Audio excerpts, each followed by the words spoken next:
Hi everybody, Dr. Dan here. So this video I'm going to go over the major assignments in the course and give you some tips and um,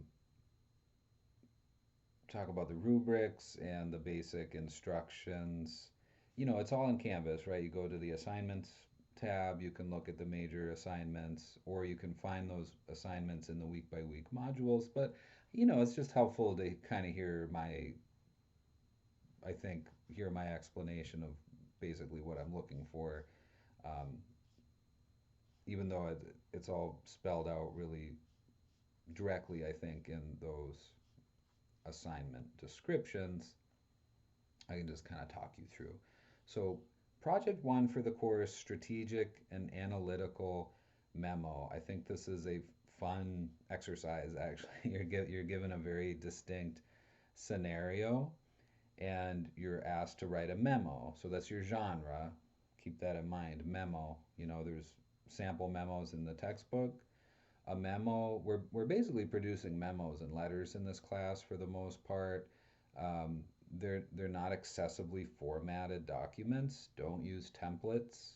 You know, that's important. That's in the syllabus. I don't want a template. I don't want a pre-configured document from Microsoft Word with a bunch of different colors and stuff. We're doing real simple documents from scratch here. That means you've got an 8.5 by 11 standard document in Word, Microsoft Word, or Google Docs. It means you've got 1 inch margins all the way around.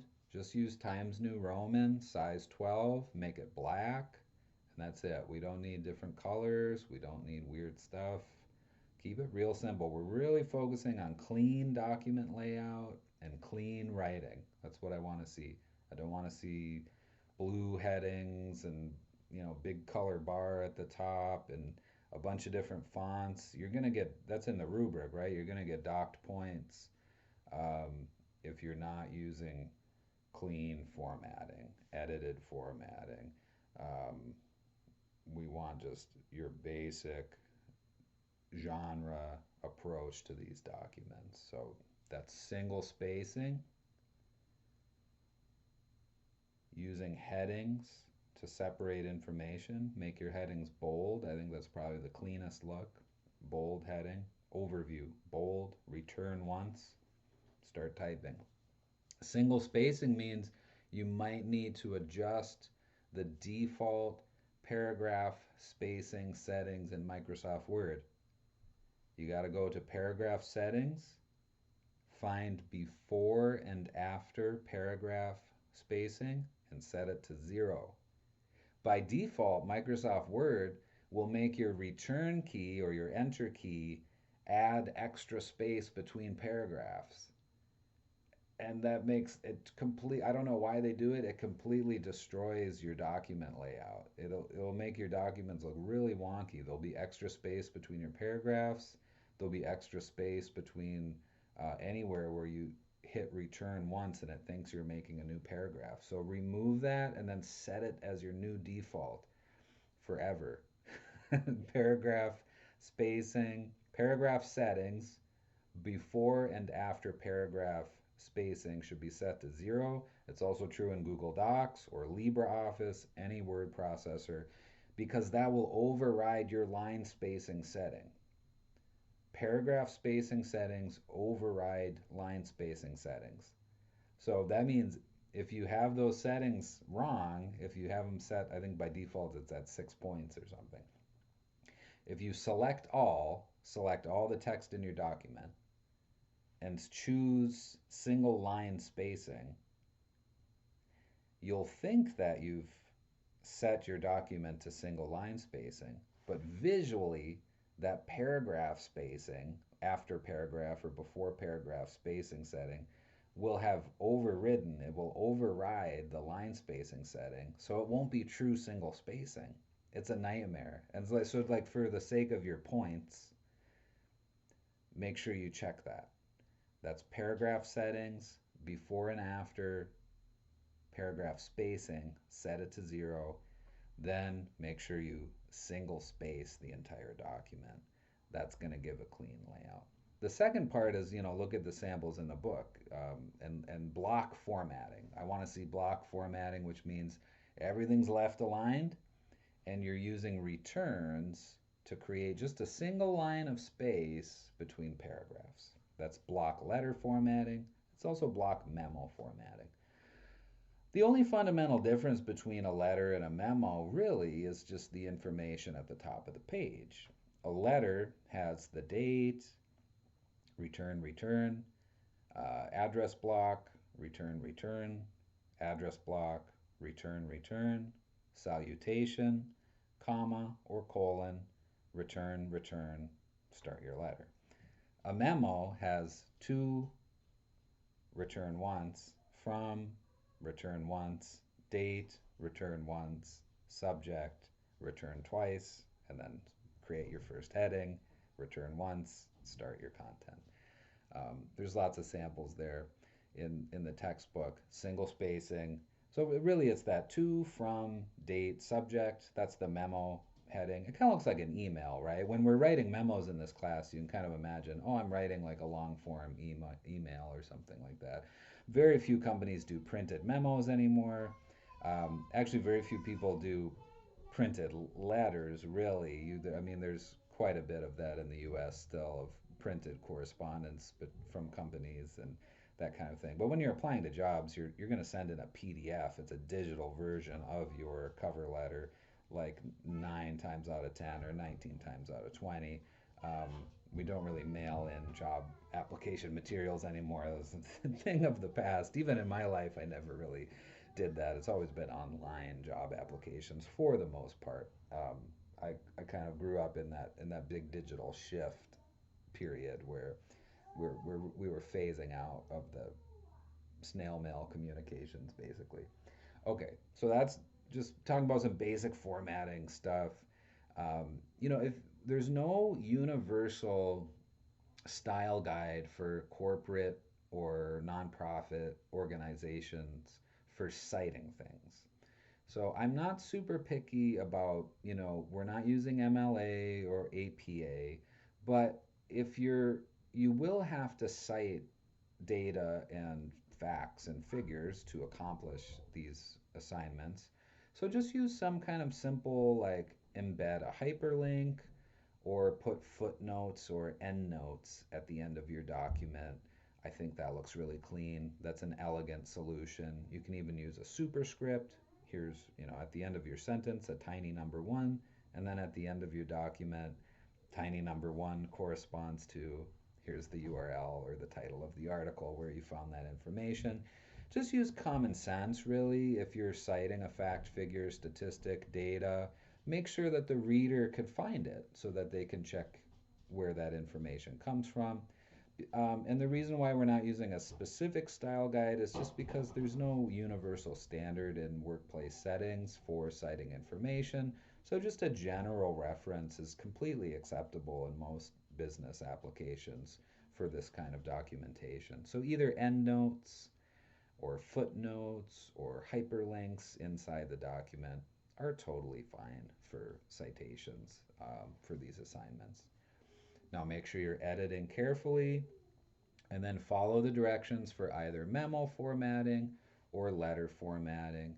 And if you're stuck on anything formatting related, use a visual example from the book. There's lots of samples in the book, and in the rubric I give some specific page numbers where you can find samples.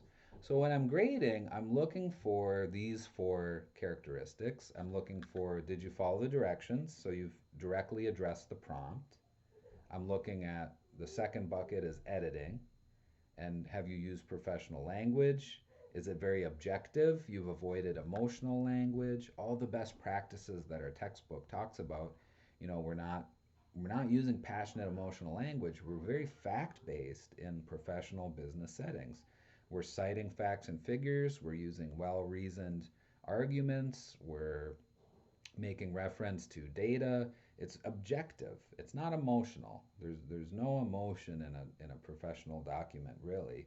You're trying to strip the emotion out, and you're trying to be fact-based, objective, to the point, declarative, accurate, right? And then edited, there's no or very few errors, typos, issues. The third bucket I'm looking at, and I'm just going through the rubric right now with that's included in all the assignments. The third category I'm looking at is, have you provided some evidence? So that's what I was just talking about. You know, you've referenced an article, you've done a little bit of research, you're backing up your points with some kind of quantitative, numerical, fact based, data based evidence. That's a cultural expectation in business writing and professional writing and any kind of business setting, especially in North America and really throughout the world, is that you're it's a kind of rationality, right? It's an appeal to um, data-based decision making.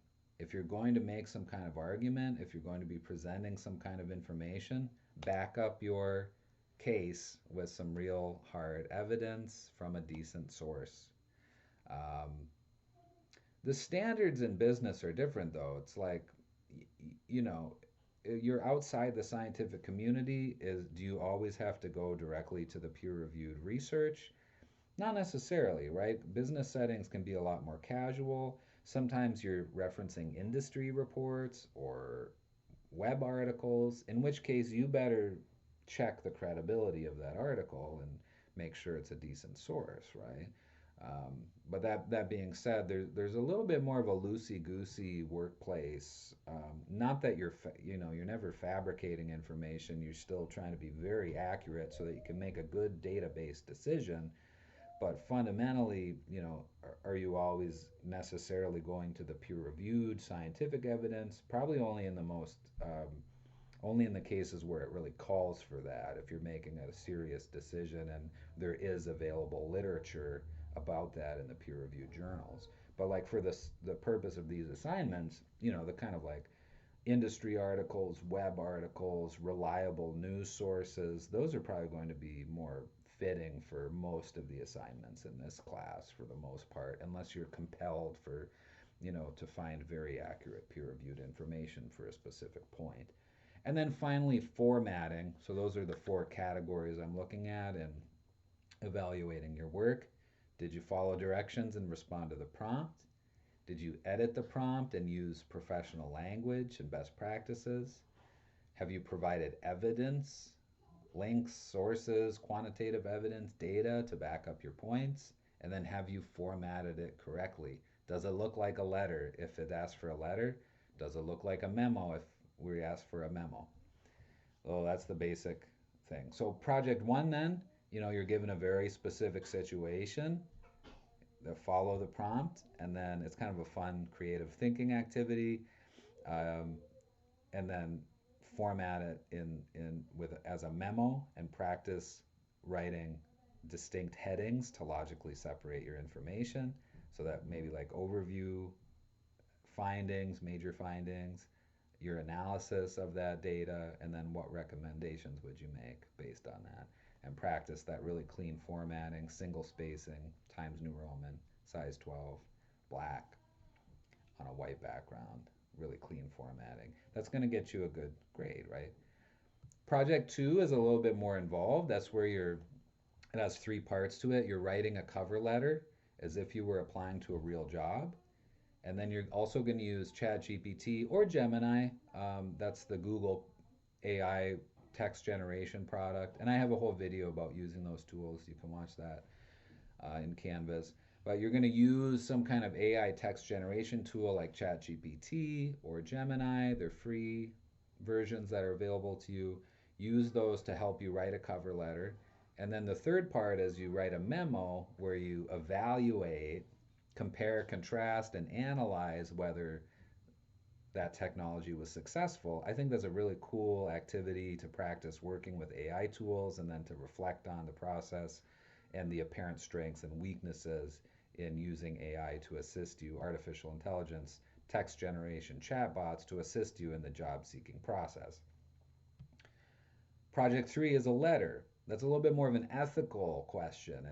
It's asking you to write a letter about some kind of serious social, economic, civic issue that you're interested in, and identify a specific stakeholder, audience who you can address that letter to, and then practice writing a really clean, data-based, objective letter that makes that responds to that particular situation. The fourth project is a memo, and we'll kind of switch back between letter and memo formatting through these assignments.